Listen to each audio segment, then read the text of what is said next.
Winning. Winning. Winning. Winning. What is up, YouTube? What is up, crew? It's the White Scorpio back with another video. Happy New Year. Welcome to 2021. We survived 2020, thankfully. Man, this is a new year, new opportunities, new adventures to go on, new journeys, all that. I think those are like damn near all synonyms, but whatever. I told y'all that I had y'all. So y'all see I've been rapid with the uploads. So I kept my word. So we had to end 2020 and begin 2021 with the horror icon himself, Mr. Nightmare. We got two scary, true New Year's Eve stories to end 2020. Now, this was dropped December 28th, 2020, which is the day I recorded it. It got uploaded like early in the day, and I recorded it like at night, that same night. But I waited until the transition to the new year to upload it. It only felt right. So this is what y'all gonna get, along with all the other videos I uploaded. I told y'all I had y'all, I kept my word. Excited because I ain't had Mr. Nightmare on the channel in a hot minute. So we gonna get up in this, enough talking. Y'all already know all the important links will be down in the description. So without further ado, let's get into it.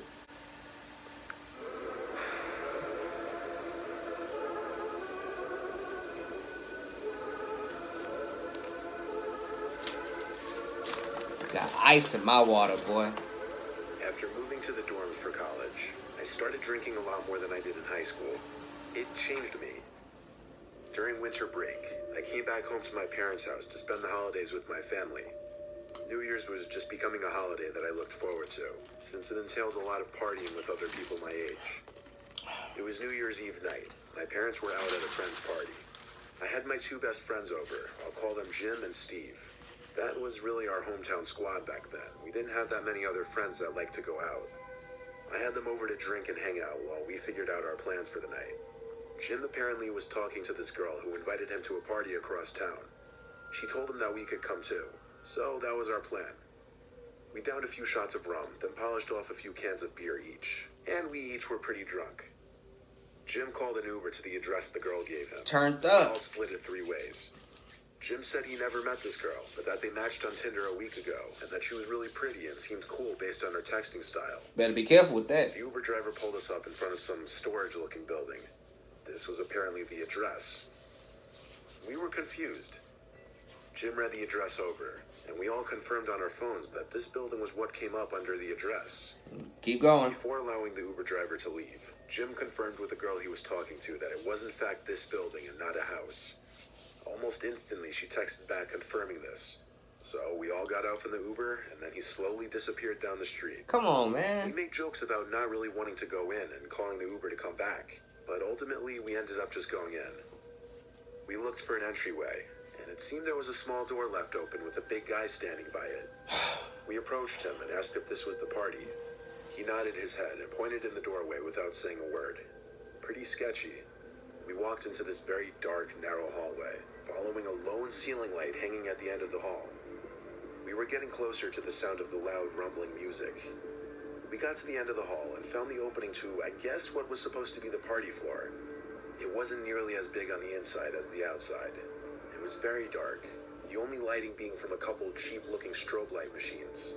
There wasn't a huge crowd, maybe 20 to 30 people sprawled out throughout the area. No one was really dancing either. Everyone was kind of standing in their own little circles. A lot of people were just sitting in chairs by themselves, kind of eyeing us down. The weirdest and most off-putting thing of all, though, we didn't see any females. The music was very loud and hard to talk over, so we moved to a corner further from the speakers and the crowds. Sausage party. I yelled at Jim to call that girl and ask her where she is. That's She dead. texted back saying she's in the back section, just beyond the double doors. She told us to meet her there. This didn't sound right, and I told Jim that. He said we'd just take a peek back there and leave if she's not there. Jim led the way, following the directions from this girl. We went through these two doors held open by door stoppers into this dimly lit narrow hall with a bunch of doors. As we walked, someone quickly appeared from one of the rooms and whispered something in Jim's ear. Jim kept saying what, looking very confused. Then he turned to us and waved his hand saying, "Let's just get out of here." We didn't question it. As we walked back through that little main dance hall, I could tell we were getting looked at again. Some big guy at one of the doors tried stopping us for whatever reason. We just walked through him back down the hall we came through.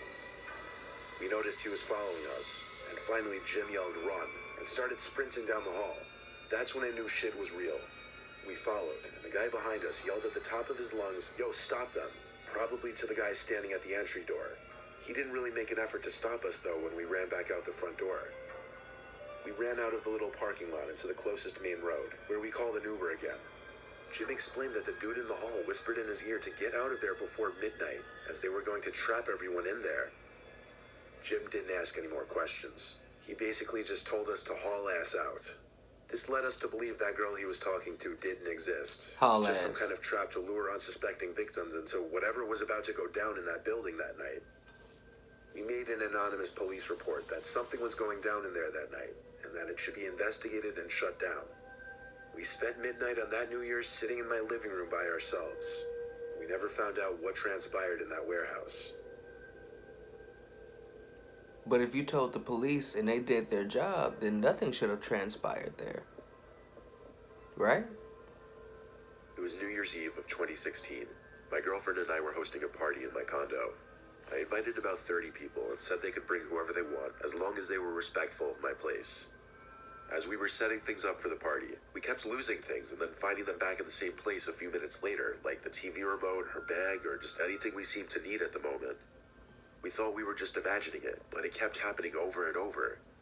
We figured it was the two of us just accidentally moving stuff without the other knowing. Our guests started pouring in around 9 to 10. That's when we told everyone to arrive.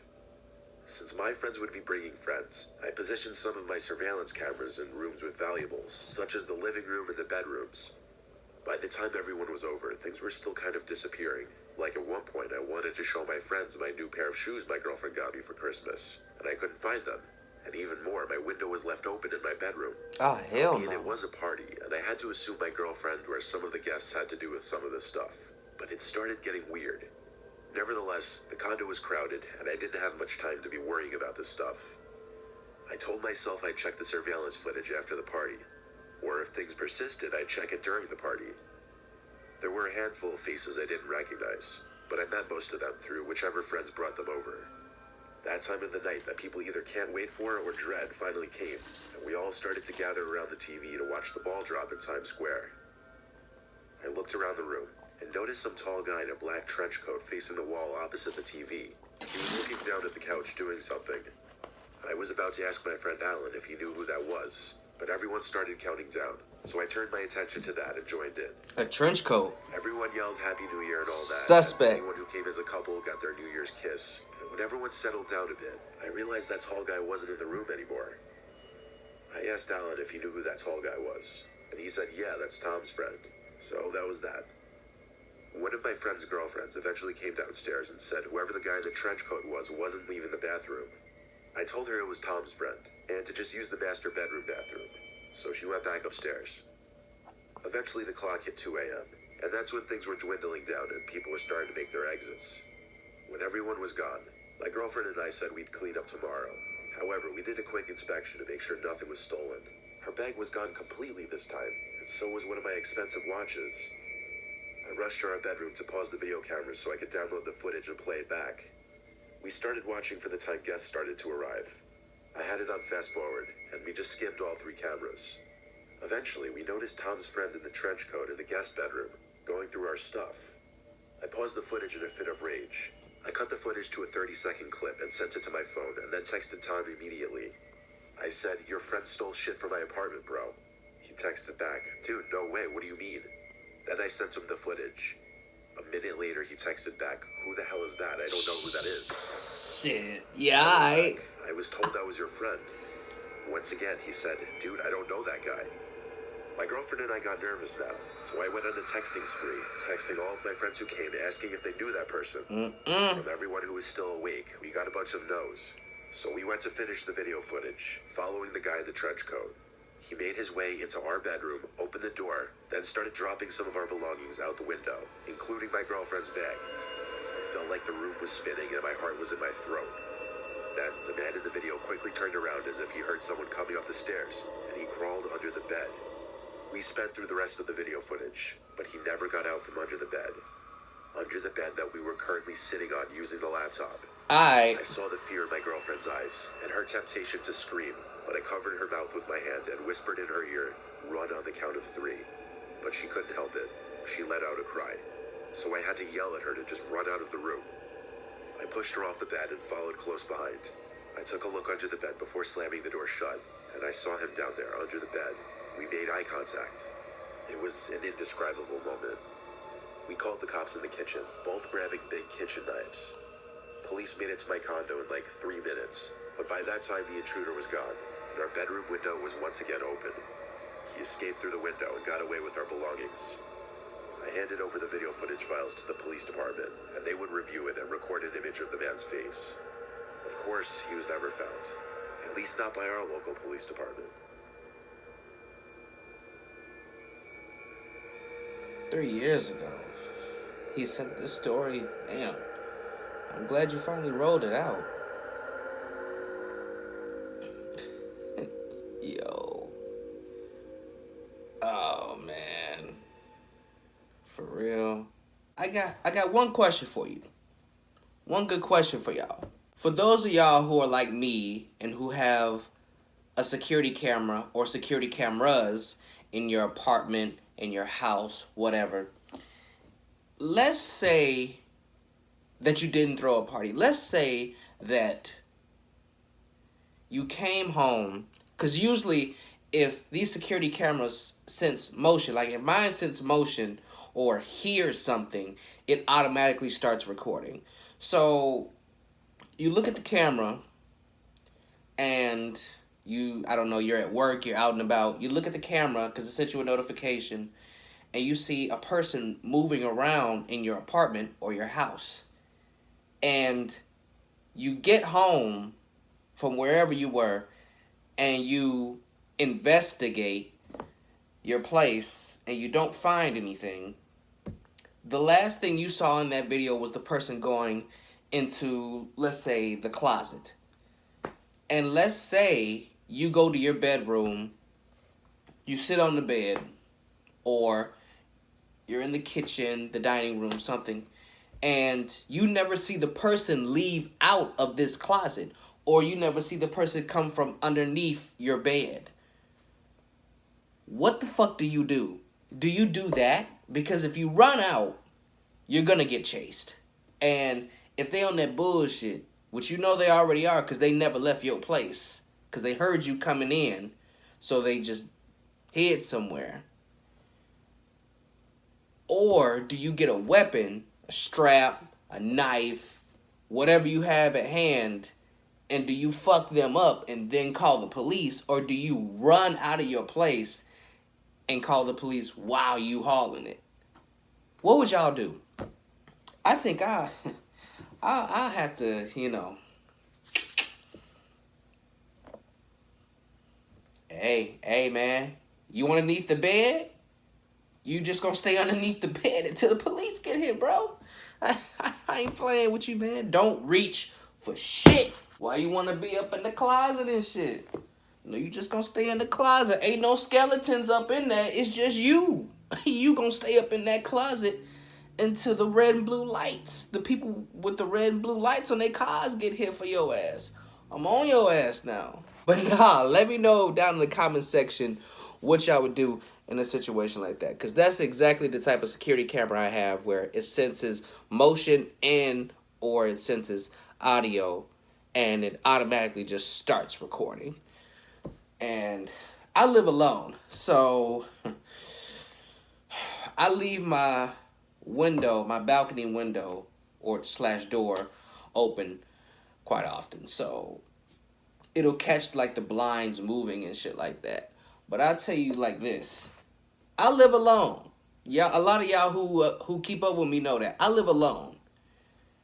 if that window / door is closed in my living room, there's no other air circulating throughout the house, and it's in the middle of the night, and that camera senses motion or hears something, I'm gonna be honest with you.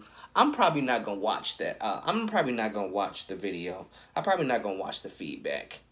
I'm probably not gonna listen to the feedback because it might say or show something I'm not gonna like. It might make me damn near want to move back with my parents or make an emergency call to the landlords like, hey, there's some weird shit going on up in my place, so I'm gonna need you to like transfer me somewhere, or I'm finna break the shit out of this lease.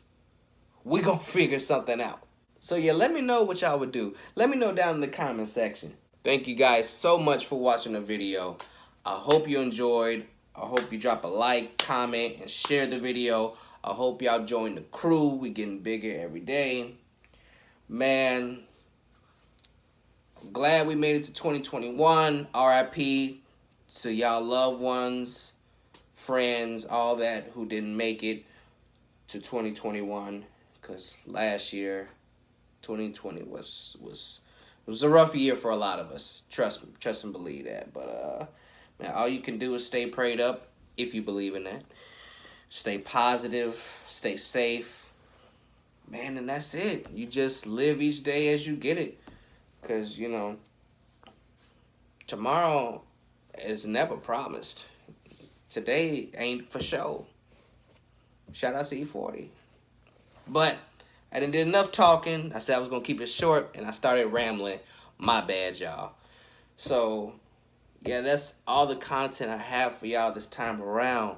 Trust and believe. Stay in tune with the Wise Scorpio. I have a lot more content coming y'all way very soon. We finna get turned up on this channel this year. I'm trying to tell you. Take my word for it. Y'all know I be good on my word. But alright, y'all.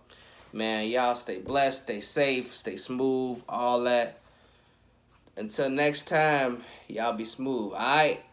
Happy New Year. Winning. Winning.